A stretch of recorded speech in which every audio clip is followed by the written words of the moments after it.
Joining me now, Congressman Devin Nunes, ranking member in the House Intel Committee, and Robert Ray, former Whitewater independent counsel. Congressman, let's start with you. Are the Democrats comfortable impeaching a president on presumed secondhand facts? Well, they continue to ride roughshod over reality to fit their cult that they're having down in the bottom of the basement of the Capitol. What you saw with Sondland, like we told you when we came out, there's just nothing there. They also have a timeline problem. Sondland doesn't talk, the supposed quid pro quo that they're talking about, this happens like 6 weeks after the phone call. So there's no reality here. People are lost, and I just don't see where this goes from here, but I guess they're going to continue into this show trial. Now, I want to set the record straight tonight on what Sondland actually testified about this conversation with Trump on Ukraine. He said the following. He said, I asked him one open-ended question. What do you want from Ukraine? And he answered, he said, I want nothing. I want no quid pro quo. I want Zelensky to do the right thing. And then what Sondland said is, well, what does that mean? And then he said, I want him to do what he ran on. Now, Robert, do you see any problem in that? It's certainly not surprising that the Democrats would seize on it, is it? It's not surprising that they would seize on it, and no, I don't see a problem.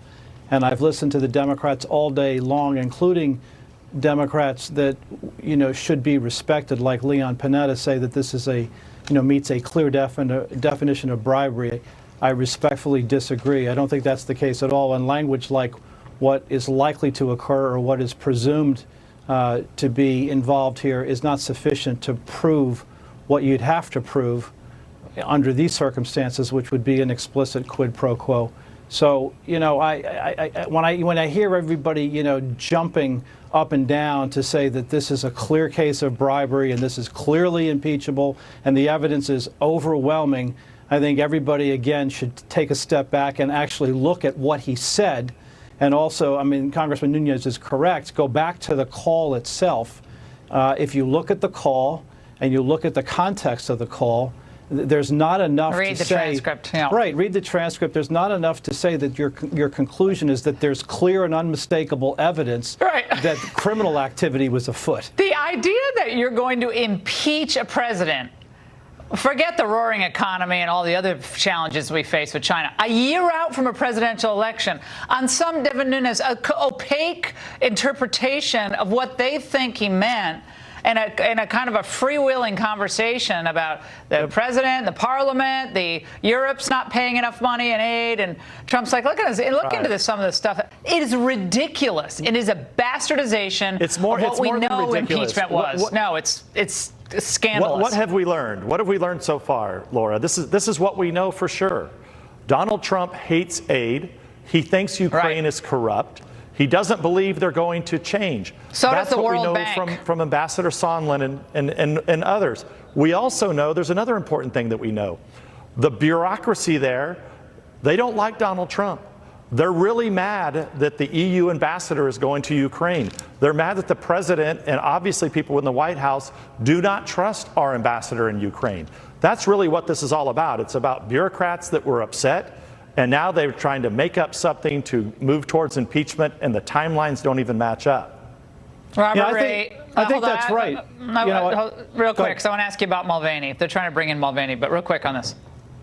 No, look, I think that's right. And I think the president is entirely permitted to withhold aid temporarily and see if it changes behavior. And the notion that you're going to turn that into an impeachable offense. It's ridiculous. For crying out loud, go back to the Nixon impeachment. Was there any doubt about the fact, based upon recordings, that there was a slush fund used to pay off witnesses and alter testimony in connection with an ongoing criminal investigation? Do Democrats really think that this rises to that level? Yes, they don't. It's absolutely ridiculous. Yeah, Robert, really quickly, this idea that they're going to haul Mick Mulvaney up, or any member of the White House counsel's office, or any from an NSC official who doesn't want to go up. It's ludicrous. And now they're going to add that to an impeachment article of impeachment obstruction. Really quick, Robert. That's a process foul.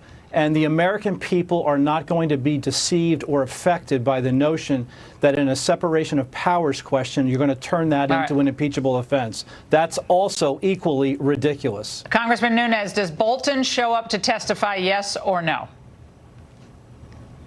I wouldn't think so. I mean, I don't think they've, as of a few hours ago, they hadn't even subpoenaed him yet. So I'm sure he's not going to show unless there's a subpoena at some point. Why would he dignify this farce of a proceeding? He shouldn't. He's a lot better than that. Gentlemen, thank you so much tonight.